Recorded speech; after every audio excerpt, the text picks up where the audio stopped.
আজ আমার আলোচ্য বিষয় রমজান পরবর্তী করণীয়। রমজান পরবর্তী করণীয়। মহিমান্বিত রমজান আমাদের মাঝ থেকে বিদায় নিয়েছে। রমজান একজন মুমিনের জন্য প্রশিক্ষণকালের মতো। এই মাসে মুমিন নেক কাজের অনুশীলন করে, প্র্যাকটিস করে। রমজানের পর একজন মুমিনের করণীয় হলো আমলের ধারাবাহিকতা রক্ষা করা। রমজানের পর একজন মুমিনের করণীয় হচ্ছে আমলের ধারাবাহিকতা রক্ষা করা, বজায় রাখা। কারণ নবী বলেছেন, আহাব্বুল আমাল ইলাল্লাহি আদওয়ামুহা ওয়া ইন কল। আল্লাহর কাছে সর্বাধিক প্রিয় আমল ওইটি যেটি সব সময় করা হয়, সর্বদাই করা হয়, যদিও সেটি আকারে ছোট হয়। যে আমল আল্লাহর সব সময় করা হয় ওই আমল আল্লাহর দরবারে অধিক প্রিয়, যদিও সেটি ছোট হয়। ওয়াইন কল্লা। কারণ একটা আমল যখন আপনি ধারাবাহিকভাবে করতে থাকবেন, তখন এই আমলের একটা ক্রিয়া, একটা আসর, একটা প্রভাব আপনার দিলের উপরে পড়বে। একটা উদাহরণ দিলে বিষয়টা আপনারা আরও স্পষ্টভাবে বুঝবেন। যেমন ধরুন, একটা শক্ত পাথর, এই পাথরের উপরে যদি অনবরত এক ফোঁটা পানি, 1 সেকেন্ড পর এক ফোঁটা পানি এখানে পড়তে থাকে, এভাবে 2-3 বছর 5 বছর পরে পরিমাণ কিন্তু কি এক ফোঁটা পড়েছে। কার উপরে? শক্ত একটা ধাতুর উপরে, বস্তুর উপরে। যে লাগাতার পড়ার কারণে দেখবেন 2-6 বছর পড়ার পরে দেখবেন একটু দাগ বসে যাবে, এখানে একটু গর্ত হবে, যে এক পানি পড়তে। আরে 5 বছর মিলে যতগুলো পানি পড়েছে সব পানিকে যদি একত্রে একসাথে একটা পাথরের উপর ঢেলে দেওয়া হয়, বলেন পাথরে কোনো গর্তের সৃষ্টি হবে? হবে না। কিন্তু পরিমাণে কম ছিল, লাগাতার পড়েছে, আস্তে আস্তে এটার একটা প্রভাব পড়বে। এখন আমি একসাথে 1 খতম কোরআন পড়ে ফেলেছি, তাহাজ্জুদের নামাজ, ইশরাক, আউয়াবিন, একবার লাগাতার 8-10 দিন খুব আমল করেছি। ওই অনেকগুলো পানি একসাথে ছেড়ে দিয়েছেন, পাথরের উপরে এই পানির কি কোনো প্রভাব পড়বে? কোনো প্রভাব পড়বে না। হ্যাঁ, আমল একবারে ছোট হোক, এটাকে যদি আপনি ধারাবাহিকতা বজায় রেখে করতে থাকেন, অবশ্যই এই আমলের একটা ক্রিয়া, একটা আসর, একটা প্রভাব আপনার উপরে পড়বে। তো রমজানের পর মুমিনের করণীয় হচ্ছে আমলের ধারাবাহিকতা রক্ষা করা। রমজানে এসে আপনারা কত সুশৃঙ্খলভাবে, আল্লাহর অনেক বান্দা এমনও আছে জীবনে নামাজ পড়ে নাই, কিন্তু রমজান পেয়েছে নামাজ পড়েছে, জীবনে কোরআন পড়ে নাই, কিন্তু রমজান এসে কিছু হলেও কোরআন পড়েছে। এখন রমজানের পরে তার করণীয় হবে কি? এই আমলের ধারাবাহিকতাটা তাকে বজায় রাখা। আল্লাহ, যে এখনও তাকে কোরআন পড়তে হবে, রমজানে যেভাবে নামাজ পড়েছে নামাজ পড়তে হবে। এবাদতের সময়সীমা কতটুকু পর্যন্ত? সাবালক হওয়ার পর থেকে নিয়ে মৃত্যু পর্যন্ত। আল্লাহ পাক কোরআনে বলেছেন, ওয়াবুদ রাব্বাকা হাত্তা ইয়াতিয়াকাল ইয়াকিন। তোমরা তোমাদের প্রভুর ইবাদত করো মৃত্যু আসা পর্যন্ত। ইয়াকিন আল মুরাদু বিল ইয়াকিন আল মাউত। মৃত্যু আসা পর্যন্ত রবের কি করো? ইবাদত করো, পূজা করো। আল্লাহ যে নাকি শুধু রমজানে ইবাদত করার জন্য বলেছেন? সব সময় তোমরা তোমাদের রবের ইবাদত করো। শুনেন, দৃঢ়তার পর শিথিলতা, এটা কিন্তু নিন্দনীয়। দৃঢ়তার পর শিথিলতা মানে একটা আমল আপনি ধরেছেন, এটা দৃঢ়তা। আবার শিথিলতা মানে এটাকে আবার কি নর্মাল করে ফেলছেন আস্তে আস্তে। রমজানে খুব দৃঢ়তার সাথে আমল করেছেন, এখন রমজান যাওয়ার পরে আবার শিথিলতা মানে এখন মাঝে মধ্যে নামাজ পড়েন, মাঝে মধ্যে তেলাওয়াত করেন, কিন্তু রমজানে যেভাবে ধারাবাহিকতার সাথে করেছেন এই ধারাবাহিকতাটা বজায় রাখলেন না। এটা কিন্তু নিন্দনীয়, এটা কিন্তু প্রশংসনীয় নয়। আগে আমি বলেছি, আমল পরিমাণে কম হোক, তবে আমলের ধারাবাহিকতা রক্ষা করতে হবে। স্মরণ রাখবেন, আপনি তাহাজ্জুদ প্রতি রাত 10 রাকাত পড়ার প্রয়োজন নেই, আপনি 4 রাকাত পড়েন, তবে এটার ধারাবাহিকতাটা ঠিক রাখবেন। মাগরিবের পরে 15-20 রাকাত পড়ার দরকার নাই, 2 রাকাত পড়েন, 4 রাকাত পড়েন, তবে এটার ধারাবাহিকতাটা কি? রমজানে যেভাবে পড়বেন রমজানের পরেও কি, মানে অর্থাৎ যে আমলটা ধরবেন, ধরার পরে যেন এই আমলটা আর জীবনে মৃত্যু পর্যন্ত না ছুটে, এটার প্রতি আপনাদেরকে কেয়ারফুল হইতে হবে।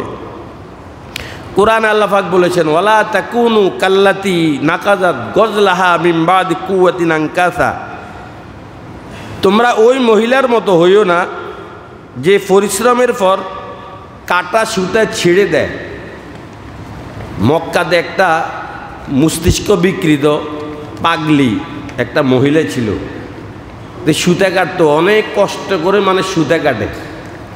আমাদের এলাকাতে মানুষ সেমাই কাটে না, সেমাই ওই যে হাত দিয়ে মেশিন ঘুরিয়ে সেমাই কাটতো। একসময় আমাদের দেশে এই প্রথা ছিল, ঘরে ঘরে সেমাই কাটতো। তো মহিলা সুতা কাটতো, সুতা বের করে আবার এই সুতোগুলোকে কী করতো, কেটে টুকরো টুকরো করে এটাকে ব্যবহার অযোগ্য নষ্ট করে ফেলতো। আল্লাহ পাক কোরআনে তার ব্যাপার আয়াত নাজিল করেছেন যে তোমরা ওই মহিলার মতো হইও না, যে অনেক কষ্ট ক্লেশ করে সুতা কেটে আবার ওই সুতাটাকে কি করে, ছিঁড়ে দেয়। তোমরা তার মতো হইও না। রমজানে কিন্তু আপনারা অনেক কষ্ট করে অনেক আমল ধরেছেন, অনেক কষ্ট করে বোঝাপড়া করে এ আমল ধরেছেন অনেক কষ্ট করে। এখন রমজানের পর ছেড়ে দেওয়া মানে কি, কষ্ট করে একটা জিনিস অর্জিত হওয়ার পর শিথিলতা মানে ওই নারীর মতো এটাকে আবার আপনি ছিঁড়ে ফেলেছেন, এমনটি হতে পারবে না। ধরার আগে বোঝাপড়া করে ধরতে হবে, কিন্তু ধরার পরে আর কি করা যাবে না, কথা বলা আর ছাড়া যাবে না। এই জন্য আমার ভাইরা, বিশরে হাফি রহমতুল্লাহ আলাই অনেক বড় মাপের একজন আল্লাহওয়ালা ছিলেন, একজন বুজুর্গ ছিলেন। তিনি বলেছেন সে ব্যক্তি কতই না নিকৃষ্ট যে শুধু রমজান মাসে তার প্রভুকে চিনে, রমজানের পরে আর চিনে না। ওই লোক কতই না নিকৃষ্ট যে শুধু রমজানেই শুধুমাত্র তার প্রভুকে চিনে, কিন্তু রমজানের পরে আর তার প্রভুকে চিনে না। ওই লোকটা বহু নিকৃষ্ট। আল্লাহ, এই জন্য আমার ভাই, রমজানে মুমিনের জীবনে যে পরিচ্ছন্নতা আসে, ওই পরিচ্ছন্নতাটাকে ধরে রাখার জন্য মনীষীরা কিছু পরামর্শ দিয়েছেন এটাকে ধরে রাখার জন্য। নাম্বার 1, রমজানের পর সুন্দর জীবনযাপনের জন্য আল্লাহর দরবারে দোয়া করা। আল্লাহর দরবারে এখন তো রমজানের পর দোয়া করবেন যে আল্লাহ, রমজানে যেমনিভাবে তোমাকে চিনেছি, তুমি ইবাদত করার তৌফিক দিয়েছ, আল্লাহ রমজানের পরেও যেন আমি আমার এই ইবাদতটা ধরে রাখতে পারি। দোয়া করতে হবে, কিন্তু এটা দোয়া ছাড়া কিন্তু এমনিতে আপনার ভিতরে এই গুণ, ইবাদতের উপর অটল থাকা, এটা তো একটা গুণ। এই গুণ আপনার ভিতরে এমনি আসবে না, আপনাকে আল্লাহর থেকে চেয়ে নিতে হবে। কিভাবে চাইবেন বলেন? যে আল্লাহ, রমজানে যেমনিভাবে তোমাকে ডেকেছি, ডাকার জন্য তুমি আমাকে সুযোগ করে দিয়েছ, তৌফিক দিয়েছ। আল্লাহ এখন রমজানের পর চলছে, রমজানের পরেও যেন তোমাকে ডাকতে পারি, তোমাকে চিনতে পারি, তোমার ইবাদত করতে পারি। আল্লাহ, তুমি আমাকে সেই তৌফিকটা দিও। এটা আল্লাহর কাছে চেয়ে নিতে হবে আপনাকে। চাওয়া ছাড়া কিছু আসে? বাচ্চা কান্না করা ছাড়া মায়ের স্তনে দুধের জোয়ার আসে না। মা মনে করে বাচ্চা খেলাধুলা করতেছে ফ্যাট ভর্তি, কিন্তু দেখবেন বাচ্চা যখন কান্না শুরু করে, আর এই কান্না যখন মায়ের কর্ণগোচর হবে, মা শুনবে, শত ব্যস্ততার মাঝেও একবার প্রয়োজনীয় কাজ ছেড়ে দিয়েও মা বাচ্চাকে এসে শান্ত করার চেষ্টা করে। তাহলে বাচ্চা কান্না করা ছাড়া মায়ের স্তনে দুধের জোয়ার আসে না। আর বাচ্চা যখন কান্না করে, হাদিসে আছে মা বুঝে, আল্লাহ পাক এলহাম করেন যে আমার বাচ্চা কেন কাঁদছে। অনেক সময় বাচ্চাকে পিঁপড়া কামড় দেয়, এই জন্য বাচ্চা কান্না করে। অনেক সময় তার পেট ব্যথা, এই জন্য কান্না করে। অনেক সময় দুধের পিপাসা, এই জন্য কান্না করে। তাহলে বাচ্চার কান্নার কারণ বিভিন্ন জিনিস হতে পারে, কিন্তু এটা আল্লাহ পাক মাকে জানিয়ে দেয় যে তোমার বাচ্চা এখন কেন কান্না করতেছে। এখন মা নিজেই বলে, রে আমার বাচ্চার বোধহয় ক্ষুধা লাগছে রে। মা শত ব্যস্ততার মাঝেও তার বাচ্চাকে এসে দুধ খাওয়াইয়া যায়। এই জন্য আমার ভাইও আল্লাহর দরবারে দোয়া করতে হবে, দোয়া ছাড়া কিছুই আসবে না। আর দোয়া ও মুখ্যুল ইবাদা, দোয়া হচ্ছে আবাদতের মগজ। আপনার মাথাতে যদি মগজ না থাকে, অ্যাক্সিডেন্ট মগজ ছিটকিয়ে যায়, বাসার কল্পনা করা যায়? এ আবাদতের মগজ, আবাদতের মূল এটা হচ্ছে কি? দোয়া।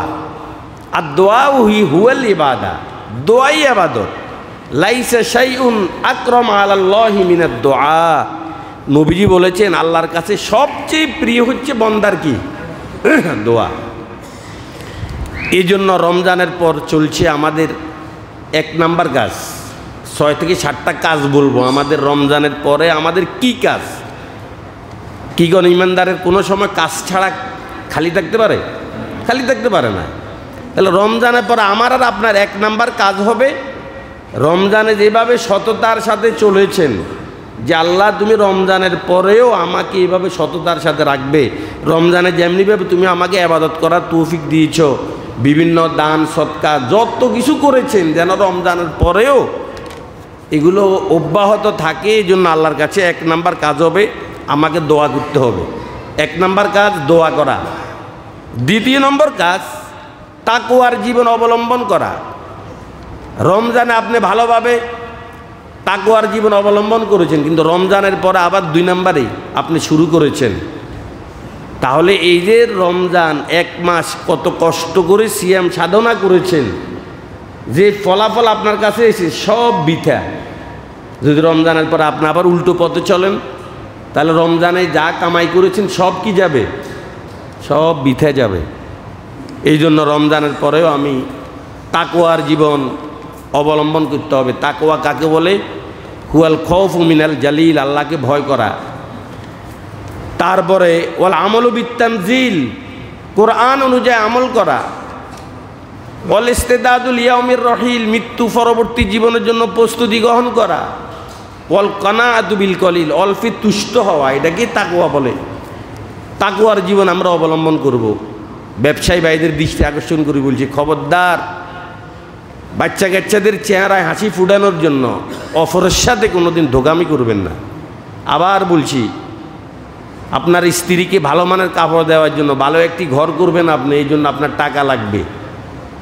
এই জন্য প্রতারণা করে ধোকামি করে কখনো কোনো কাস্টমারের থেকে আপনার টাকা নেবেন না। এই টাকা আপনার সুখ আনয়ন করবে না, যত বিপদ এই টাকা ডেকে আনবে। খেয়ে মরতে পারবেন না, কিন্তু এগুলো রেখে আপনাকে মরে যেতে হবে। এই জন্য আরেকজনের চেহারায় হাসি ফোটানোর জন্য খবরদার। 2 নম্বরই যারা ফল ব্যবসায়ী, বারংবার বলছি, আমি এই বাজারের খতিব, কিন্তু আমিও প্রতারিত। একটা দোকানদার থেকে আমি সবেদা ফল নিছি, যে আমাকে চিনে। আমি 3টা না 4টা ফল খেতে পারছি মাত্র 1.5 কেজির ভিতরে। কয়টা ফল? 3টা নাকি 4টা ফল আমি খেতে পারছি, সবগুলো আমি ফেলে দিছি। আমি খতিব, আমার সাথে যদি এই প্রতারণা, তাহলে জনগণ সাধারণ যারা, ওদের কি অবস্থা? একটু ওই চোখটা ওইদিকে ফিরাইলেই বাস উনি এখানে ঢুকে দিল।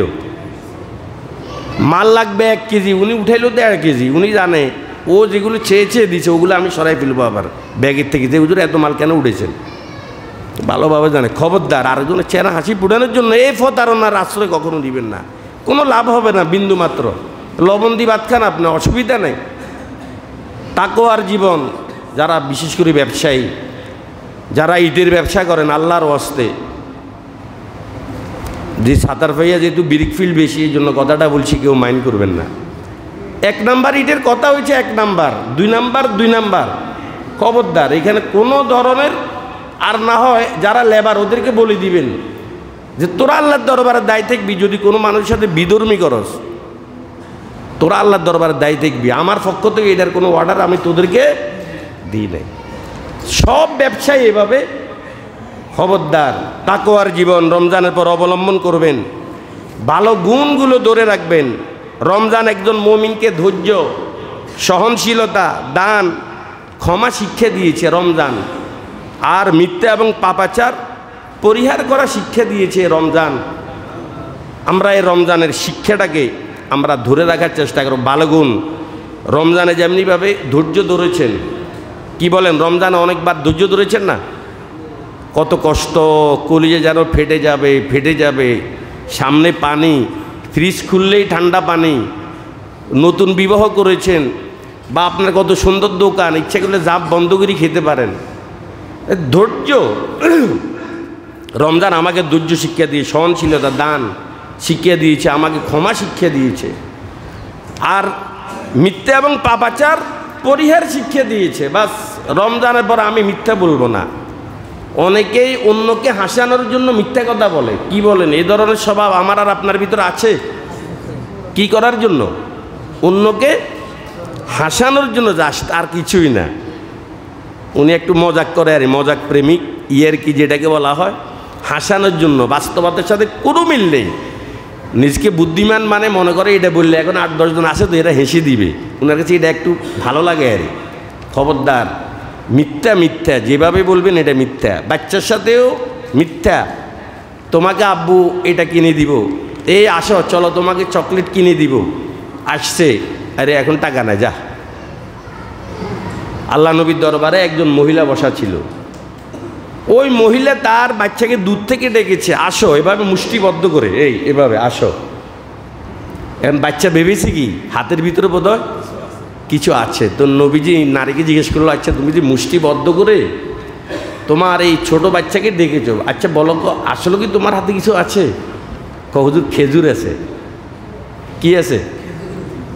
যদি তোমার হাতের ভিতরে খেজুর না থাকতো আর তুমি মুষ্টিবদ্ধ করেছ, এটা তোমার মিথ্যা হতো, এটা তোমার ওয়াদা খেলাপি হতো, এটা তোমার বাচ্চার সাথে একটা প্রতারণা হতো। এই জন্য মিথ্যা মিথ্যা, হেসে বললেও মিথ্যা। অপরাধ কি হবে? মিথ্যা বলেছেন, এমন একটা দুর্গন্ধ আপনার দেহ থেকে বের হবে, 3 মাইল রহমতের ফেরেশতা মুহূর্তের ভিতরে আপনার দেহ থেকে দূরে চলে যাবে। মিথ্যা বলেছেন আপনি, একটা দুর্গন্ধ আছে, খবরদার। আল্লাহ, কোনো ধরনের মিথ্যা আমি বলবো না। তারপরে মসজিদে গিয়ে নামাজ আদায় করা। রমজানে আমরা অনেকে মসজিদে নামাজ পড়েছি, কিন্তু রমজানের পরে এখন শিথিলতা, ওই এটা প্রথমে বলেছি বয়ানের সূচনাতে, এই সূচনাটা, এই শিথিলতা, এটা কাম্য নয়। রমজানে আবাদত করেছেন দৃঢ়তার সাথে, আর রমজানের পরে চলে এসেছে শিথিলতা, এখন আপনি আর মসজিদে নামাজ পড়েন না, এমনটি হতে পারবে না। আপনি যুবক, তাগড়া যুবক, সুস্থ, হেঁটে আসতে পারেন, পরিবহন যুগে আসতে পারেন, ঘরে যদি আপনি নামাজ পড়েন, ওলামা একরামকে জিজ্ঞাসা করেন, আপনার নামাজ হবে, দায় মুক্তি পাবেন, কিন্তু এটা কি নামাজ হবে, এটার কোনো ফলাফল আপনি আল্লাহর দরবারে, খবরদার। ঘর এটা নামাজ পড়বে মহিলারা, আপনি পুরুষ নামাজ পড়বেন মসজিদে, যদি পারেন বাসায় উজু করে আসবেন। এক একটা কদমে এক একটা গুনাহ মাফ হবে, এক একটা নেকি আপনার আমলনামায় লেখা হবে। ওইদিকে মসজিদের পানি বেঁচে গেল, জনগণের পানি, টাকায় কেনা পানি, এটা বেঁচে গেল। চেষ্টা করবেন এইভাবে সময় হাতে নিয়ে মসজিদে আসবেন। অনেক প্রয়োজনীয় জরুরি আলোচনা, পুরো 1 সপ্তাহের খোরাক খাদ্য আপনাদেরকে এখানে প্রতি জুমাতে দেওয়া হয়। গতানুগতিক কোনো মতে লামসে এইভাবে সারাই দিলাম, এই ওয়াজ এই মিম্বর থেকে আমি করি না কখনো। সম্পূর্ণ এটা পূর্ব পরিকল্পিত আমার বয়ান, দেখে আছি আপনাদেরকে কি বলতে হবে এই সপ্তাহ, এটা এমনি হুট করে কিন্তু আমি বলি না কখনো। এই জন্য আসবেন, কিছু শিকার নিয়তে আসবেন, মনের কানে শুনবেন।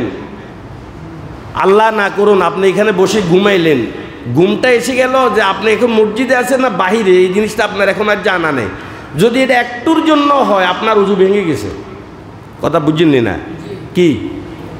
এখানে এসে অনেকে ঘুমায় না, ঘুমটা যদি এই পর্যায়ের হয় যে আপনি এখন মসজিদে আছেন নাকি, এটা আপনার কি এই অনুভূতিটা কয়েক মিনিটের জন্য চলে গেছে, বাস আপনার উজু শেষ। আমরা অনেকে এমনে এমনে এমনে দুনুমুই এভাবে মাথা ঝুঁকায়, এরপরে আবার একামত দিশা দাঁড়ায় গেছে। আপনি জিজ্ঞেস করছেন যে কোনভাবে বসলে উজু ভেঙে যায়? আপনি জিজ্ঞেস করেন না কোনো আলেমকে।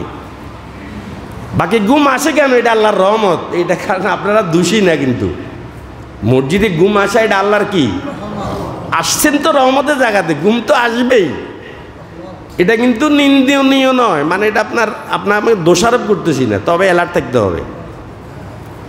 আপনার মানে যেটা আর কি যেন বলা হয়, আপনার বোধ, আপনার জ্ঞান থাকতে হবে আপনি কোথায় আছেন। অনেকে আছে আপনি চোখ বন্ধ কিন্তু কান খোলা, ঠিক আছে, অসুবিধা নেই, অ্যালার্ট আছে উনি। কিছু বের হইলো কি হইলো না, উনার গুজ্জদারে দিয়ে বা পশ্চাৎ বায়ু নির্গত হলো কি হলো না, উনি এটা বুঝতে পারে। স্মরণ রাখতে হবে কিন্তু। তাহলে রমজানের পরে 4 নাম্বার কাজ হবে কি? মসজিদে গিয়ে নামাজ আদায় করা। কথা বুঝেছেন? ফজর নামাজ আজকে মসজিদে পড়েছেন? আমি কিন্তু খবর নিব না, আমি খবর নিলে অনেকে হয়তো ফেল করতে পারেন। আমি খবর নেওয়ার প্রয়োজন নেই। রমজানে যেমনিভাবে 5 ওয়াক্ত নামাজ মসজিদে পড়েছেন, এখন রমজান বিদায় নিয়েছে, এখন ঘরে পড়বেন না মসজিদে? মসজিদে। স্মরণ রাখবেন, মসজিদে আমি নামাজ পড়ব, স্মরণ রাখবেন। আল্লাহ, অনেকে রমজানে পড়ে, রমজানে পড়ে না। আল্লাহর অনেক বান্দা কত বড় ধোঁকাবাজ, নির্বাচন আইলে নামাজ পড়ে, আর নির্বাচনের পরে আমরা কিছু কথা আমার লোক বললে না আমরা একটু সহযোগিতা হয়। রমজান নির্বাচন আসলে কি আবার সালাম কি ছোট না অনেক লম্বা? কিরম লম্বা হয়? আধা মাইল হবে না? কি সালাম, বাপ রে বাপ।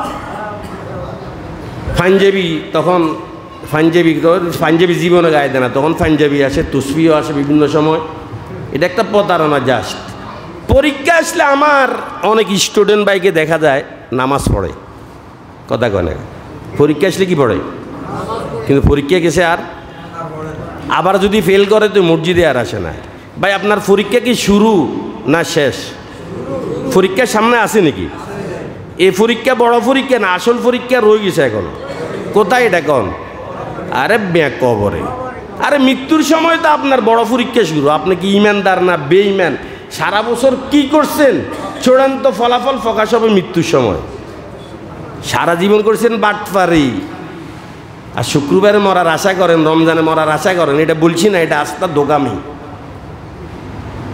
কিচ্ছু না। রমজানে মূল্যে আপনি সারা জীবন বাটপারি করছেন, রমজানে মূল্যে বেচতে যাবেন, সে একটা হাদিস দেখান তো আপনি। সারা বছর করছেন বাটপারি, আর শুক্রবারে মরার জন্য দোয়া করেন, আপনি বেচতে যাবেন, সে একটা হাদিস আমাকে দেখান। আপনারা 10 বছর আমি সময় দিছি, কোথায় আছে এই কথাটা? আল্লাহ, এই জন্য ফেয়ার হাজিরিন, আমার মৃত্যুর সময় চূড়ান্ত পরীক্ষা হবে, চূড়ান্ত। আজরাইল যখন আসবে, ওখান থেকে ইবলিস আসবে। কে আসবে কর? কথা কয় না, ইবলিস আসবে না কেন? আপনাকে ইমান নিয়ে মৃত্যুবরণ করিয়ে দিবে না বেঈমান বানানোর জন্য? তখনই তো আপনার খেলা শুরু। এখানে যদি ওই যে কালিমা পড়া বেলা, আমাদের অনেকে দেখেন মৃত্যুর আগে হুজুর বইয়েরা, হুজুর একটু তোবা করেন, কালিমা, কিচ্ছু হবে না, কিছুই হবে না। আপনি জীবন যেভাবে কেটেছেন মৃত্যু সেভাবে হবে। বলেন কি বলেছি কোন? আবার বলেন, জীবন যেভাবে কেটেছেন মৃত্যু সেভাবে হবে, আর মৃত্যু যেভাবে হবে হাসর কি, এটাই ফাইনাল, এটাই চূড়ান্ত কথা। হাকিম আক্তার সাহেব রহমতুল্লাহ আলাইহি লিখছেন, এক ব্যবসায়ী সকালে দোকানে জাঁপ খুলছে, জাঁপ খুলিয়ে ওই যে দাঁড়ি ফাল্লা আছে না, দাঁড়ি ফাল্লারে ভেঙে ফেলতেছে, এভাবে আসাড়তেছে, ভেঙে ফেলতেছে, রশি কাটতেছে। পাশের দোকানদার করলো, কিরে রফিক ভাই, এ ফাল্লার কি সমস্যা, তুই ফাল্লা ভাঙস কেন, রশি কেন কাটতেছস?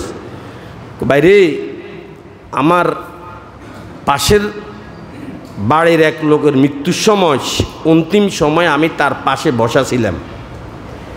আমার ওই ভাই ব্যবসায়ী ছিল, কারণ আমার ওই ভাই কি, ওর মৃত্যুর সময় আমি ওর পাশে বসা ছিলাম। আমি দেখেছি তার মৃত্যু কত করুণ হয়েছে। কোকে বারংবার কালিমা পড়ার জন্য বলা হয়, আর ওই দোকানদার বলে, ভাই আমি কালিমা কিভাবে পড়বো, আমার ফাল্লার রশি তো আমার গলায় আটকে রয়েছে। কারণ আমার ফাল্লার রশি কি গলা আটকে গেলে আমরা যদি এইভাবে টোঁডা চাবি ধরে কিছু করতে নাইবেন নাকি? ও ভাই তোরা যে কালিমা ফুটতে গেছে, কেমনে ফুটতাম, আর গলার তো কি আটকে রয়েছে, পাল্লার রশি আটকে রয়েছে। অনেক চেষ্টা করছে, হেতারে এত হোলার কথা কও, মান্যার কথা কও, জাগা জমি ওইটা হেটা ব্যাগিনের নাম করতে পারে, কিন্তু কালিমার কথা বলে হাতে কয় কি আটকে রয়েছে, কথা কয় নাকি কি আটকে রয়েছে, কয় সব বেজালে রশির ভিতরে। ওই এল্লাই হাতে দোয়া নেয় কি ইচ্ছে কন। আচ্ছা আসলে কি সমস্যা কি রশির ভিতরে না অন্য জায়গাতে? কথা কয় না কে? আল্লাহরে এমনি মাফি এনে সাবজ্ঞা দেয়, এ সাপ দেশকে বেটা তুই এভাবে দর হেতারে দেয়া এ দর এভাবে রশি ধরি লটকাই রাখ, কোন দিকে জোঁক আগে এটা চা, তো সমস্যাটা কি? এভাবে দড়ি রাখ। এই তো সত্যিকারী ব্যবসায়ের হাসর কার সাথে হবে? সবাই কয় না, নবীর সাথে হবে না? এখন এই ব্যবসায় মহিলা কিছুই জানে না, একটা লোক কিছুই জানে না, বোধহয় জ্ঞান কম, ও আসছে বাস 10 টাকা জিনিস তুমি 500 টাকা বিক্রি করলে। আল্লাহ, তাহলে এসএসসি পরীক্ষার আগে নামাজ ধরছে, পরীক্ষা শেষ, ফেল গেছে, দূর নামাজের ভিতরেও সমাধান নেই। পরীক্ষার সামনে আসে নাকি না? এগুলো ছোটো না বড়? কেরম বড়? অনেক বড়। প্রথম পরীক্ষা কখন? মৃত্যুর সময়। কোন সময়? সারা জীবন করছে যারু আমি, আর মৃত্যুর সময় হুজুরে আনি কালিমা পড়া ইমামরে আন, লাভ হইব নি? সবাই কোন লাভ হইব নি? আর হারা জীবন করছে আবাদত, মৃত্যুর 5 বছর আগ ধরে বউবা কথা কই তো হারে না, আল্লাহ কত চিন্তা করিচ্ছে বেটা। হাদিসে আছে একটা লোক জীবনে তাহাজ্জুদ পড়তো, এশরাক পড়তো, আওয়াবিন পড়তো, সব করতো, কিন্তু মৃত্যুর আগে 1 বছর এতে আর কোনো আবাদত করতে হারেন না। আল্লাহকে ফেরেশতা তুই সব বন্ধ করিচ্ছে, সুস্থ অবস্থায় যত আমল করছে অসুস্থ অবস্থায় অত আমল তুই লিখতে থাক। এখন মৃত্যুর আগে বোবা, তবে লোকটা কি আছিল? কথা কয় না, ভালো ছিল, কালিমা বের হবে হবে, কিন্তু সারা জীবন করছে 2 নম্বরই, হুজুরে আনে কালিমা হরাইছে, লাভ হইব নি? কিছু হবে না, কিছু হবে না, রশি আটকি যাবো কিন্তু এনদি খেয়াল রায়। আল্লাহ, শেষ আলোচনা রমজানের পর 5ম নম্বর আমল কোরআন চর্চা অব্যাহত রাখা। কোরআন চর্চা রমজানে আপনারা অনেকেই বিভিন্ন জায়গার আলেমদের সাথে আপনারা কোরআন শিখেছেন, পরিশুদ্ধ করার জন্য চেষ্টা করেছেন। রমজানের পরে এই চর্চাটা আমরা দৈনিক কমপক্ষে একটা সময় আমি নির্ধারণ করব যে আমি 1 পৃষ্ঠা, কয় পৃষ্ঠা পড়ব, যদি পারেন চেষ্টা করবেন অর্থ এবং তাফসির পাঠ করবেন, যদি পারেন। মুফতি শফি রহমতুল্লাহ লিখিত মারিফুল কোরআন, তকি ওসমানীর লিখিত তফসির ওসমানী, বিভিন্ন বাংলা তফসির মার্কেটে পাওয়া যায়, তফসির পাঠ করবেন। আর কমপক্ষে দৈনিক একটা সময় বের করবেন, 1 পৃষ্ঠা আপনি তেলাওয়াত করবেন। রমজানে যারা এখনও শিখি কুলাইতে পারেন নাই, আলেম ওলামাদের শরণাপন্ন হয়ে এখনও শিখি নেবেন, কোনো লজ্জা নেই, লজ্জার কিছুই নেই। নামাজে অশুদ্ধ পড়া এটা নামাজ ভেঙে যাওয়ার মূল কারণ, এই জন্য আমরা অশুদ্ধ পড়ব না, যা পড়ব যেন আমার ওয়াকালার রাসূলু ইয়া রব ইন্নাকুম ইত্তাখাযু হাযাল কুরআনা মাহজুরা। আলোচনা শেষ পর্যায়ে এসে গিয়েছি। কোরআন আপনার আর আমার বিরুদ্ধে মামলা দায়ের করবে। ও রব, ইন্নাকুম ইত্তাখাযু হাযাল কুরআনা মাহজুরা, নবী মামলা দায়ের করবে যে ও রব, এই আপনার এই সম্প্রদায় এরা কোরআন ছেড়ে দিয়েছে। কি ছেড়ে দিয়েছে? কোরআন ছেড়ে মামলা। নবী যদি মামলা করে ভাই আমার বিরুদ্ধে বাঁচতে পারবো না কিন্তু, আর নবী যদি সুপারিশ করে তাহলেও কি আপনার কোফাল ভালো। আবার নবী যদি আপনার বিরুদ্ধে কি, হাদিসে আছে নবীকে যে হত্যা করে সেও জাহান্নামী, আর নবী যাকে হত্যা করবে সেও কি কইছি নবী যাকে হত্যা করবে সেও জাহান্নামী, আবার নবীকে যে কি করছে।